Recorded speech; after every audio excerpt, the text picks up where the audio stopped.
రాదురా ఏ విజయం నీ కోసం నా కోసం, ఎటుపోదురా నువ్వు చేసిన కష్టం ఎప్పటికైనా సొంతం.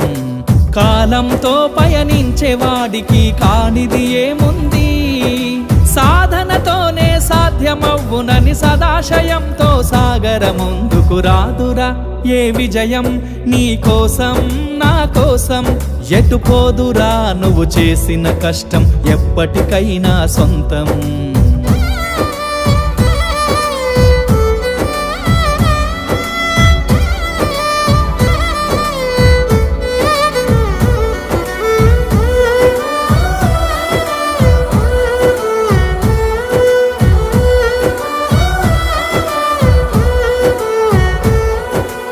ఆకాశంలో అలలాగా పోయే ఆ పక్షులనే చూడు, అనుకున్న గమ్యమెంతున్న